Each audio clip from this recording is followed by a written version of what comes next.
Welcome to the bold analysis, ladies and gentlemen. I want to talk about something very passionate.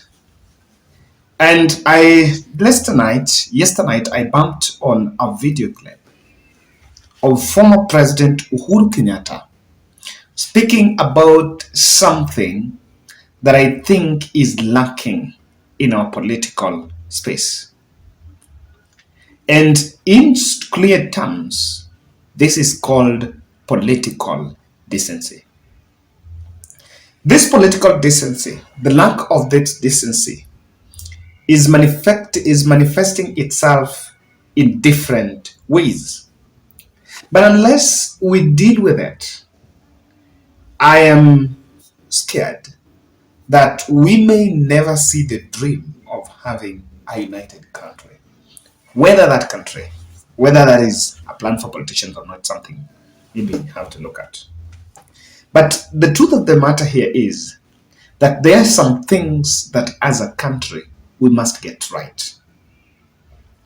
Before I take you to that, recently there was a tweet by my good friend and journalist.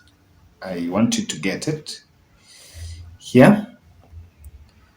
I want you to look at that. Someone by Linda Ogutu, and she said, someone needs to take the deputy president of the Republic of Kenya to a quiet room and slowly explain to him that they won the elections and campaign time is over. They need to emphasize that Kenyans now look unto him and the government to move the country forward and make it better for all of us. That tweet was done on 10th, just some 4 days ago. And for better part of the night, it was trending. If you check that tweet and just go through the replies, you will see the way Kenyans are actually coming out to speak about Rigathi Gachagua's conduct, political indecency. And I can tell you that nowadays, every Sunday, people sit to wait what is Gachagua going to say. And it seems to have become the subject that everything he's saying must always have another angle into it. So what exactly are we dealing with? And is that how we are going to entrench, how we're going to conduct our politics? It's very Saturday. And I want you to listen to this clip. This is a clip by former President Uhuru Kenyatta. The very last speeches.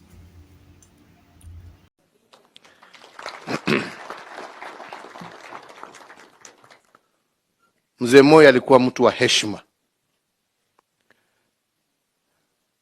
Alitumikia mzee wangu miaka 17 kwa heshima kubwa sana. Sana. Mpaka wakati wake ukafika. Akaendelea kuongoza wa Kenya kwa heshima kwa miaka 24 na akawacha na heshima. Akakuwa na heshima na yule ambaye alimfuatilia hata kama haikuwa choice yake. Akakuwa na heshima na mzee Mwai Kibaki. Wakati mimi nilichukua usukani mwaka wa 2013, nilikuwa na shida sana kuja hapa,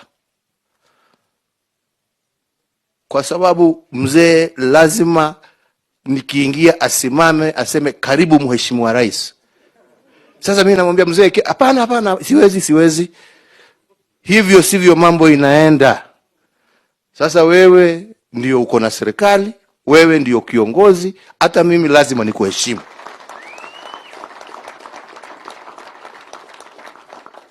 Wenzangu, uongozi mtapata, hamna shida. Lakini tafadhali, tafuteni heshima na wenzenu. Tuishi kwa heshima. The arrogance that we see in today's leadership raises many questions as to the future of this country. It does. And I would plead with all my fellow leaders. Hakuna mtu mkubwa ama mdogo kushinda mwenzake. Hakuna mtu ambaye hana nafasi ya cheo, kwa sababu hiyo nafasi inapeanwa na Mwenyezi Mungu. He's making something very passionate. And you know, he has said that uongozi mtapata. And they've already got it. But he's making a point that we needed to institutionalize and make sure that we have that, what he's calling respect is what I'm calling here political decency. I've always said that, and this is my personal position, that constant attacks on former President Uhuru Kenyatta are unwarranted. Because despite him being sitting president, with many saying that he had all the instruments of power and could actually influence the elections, he sacrificed an ambition to hand over power to Raila Odinga in the altar of smooth transition. And Joseph Kinyua oversaw a very smooth transition. Peaceful. In fact, one element in it is peaceful. But that has not been reciprocated, where you are still seeing elements within the government of the day making constant attacks on the previous regime, on Uhuru Kenyatta and Raila Odinga. And this is the tragedy, that many people, I think the current political class are a little bit blinded, that in this country, we've experienced political skirmishes, political instabilities that are occasioned by election discomfort. That has been the order of our politics. But after we entrenched a handshake, we've seen a departure from the same. I can tell you guys that if you look at Azimio la Umoja's case this time round in the Supreme Court, and what happened in both 2013 and 2017, you realize that there was a lot of publicity into what was happening in the court. And why not for us institutionalizing and actually embracing the handshake idea, we will not be where we are. Of course, we would have gone back to the street. But even after carrying the fruits of the handshake into the current regime, we are not still seeing the sense of entrenching and institutionalizing political decency. And the indecency is what has been manifested through the hate messages. And this, I'm speaking this passionately in the light of conduct and the latest ones on Together Gachagua. I've seen a host of Mount candidates are now leaving that attack line, attacking Uhuru-Raila. They're now leaving that conversation. And now the only two people that are remaining talk about Raila and Uhuru is Rigathi Gachagua and Matiang'i. Why are we speaking about this? Kindly subscribe to our channel, click the notification bell, and also like our video. I want to say a big thank you. Yeah, I was not feeling well, of course, but of course we are now pushing forward. Thank you, Evelyn, for your tea. Asante sana. May God bless you. Take it and also others. And I'm like doing the upload with permission. Now, when we perpetuate the hate messages and really go ahead with that political indecency, the unity call cannot be achieved.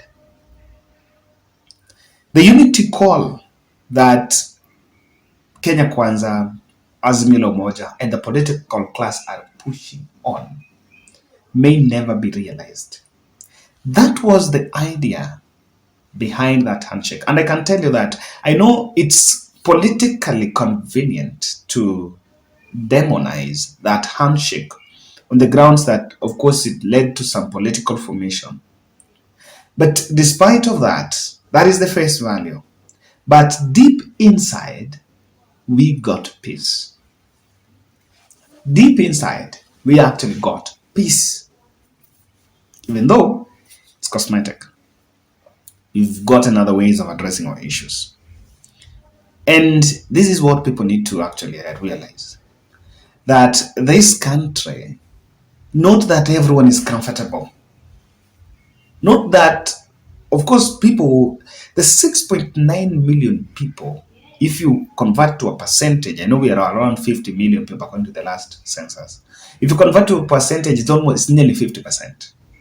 And I can tell you to date, there are people who are not still privileged enough to accept and rather to see what exactly, even to fathom what exactly happened. So when we continue these hate messages, we are still drawing those lines. Of course, politicians might draw those lines because you want to push terrain of numbers. You cement your areas by attacking the other opponent. But to what end? For how long? And that's why I'm making a very passionate analysis on political decency.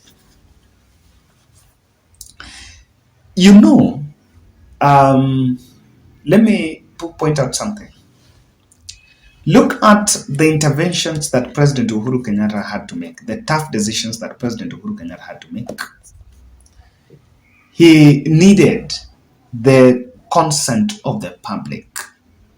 Now, when you don't attack the other people, when you don't demonize Raila, I still, it still makes me sick to hear Rigathi Gachagua saying about wale wenye mlichagua kama wangekuja hii meeting yini. It's mocking the other person. And I've always asked, if you don't have a speech, why don't you just read the speech you have, then go and sit down?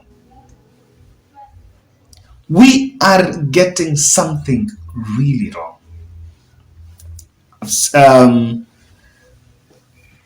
Uptake of government agenda is going to be affected. How? We are calling on people to boost their savings. We want to increase NSSF and NHIF deductions. We want to increase the tax base and all that. But here is another political environment that mocks a section of Kenyans. That kind of mockery will not people take the government agenda, and the resultant effect is that it will result something else. Bit of that resistance. And we need to address this so that government agendas, they are universal. I've always said, they are universal. You want to increase the tax base. It's not about increasing it in Nairobi or Murang'a or where. It's about increasing it in Nairobi, Hustler Fund ichukuliwe Kakamega, Mombasa, Busia, and Homa Bay in Migori. But if you want to shelve areas and feel like this is my area, these hate messages are not very healthy for us. We actually introduced issue-based politics.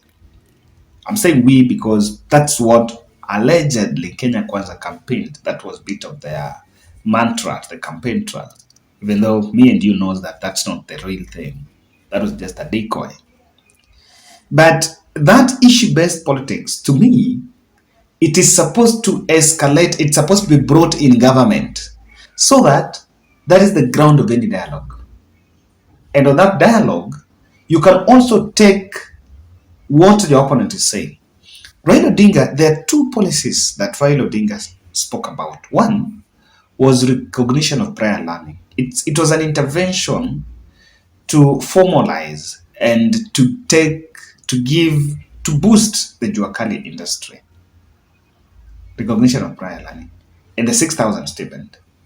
Of course, I've seen Murang'a governor trying to do something close to it. of course, that need to be applauded. But don't you think that if you also take what the other person was saying and entrench it, in part of you, you will bring everyone on board and okay, fine, you've not yet got it, but the concept has also been adopted somewhere. Even if you're going to refine it, even if you're going to do 6,000, you even do your 4,000 or so, but the concept shall be there so that someone even seen that not any other policy that was all the alternative did not get to it.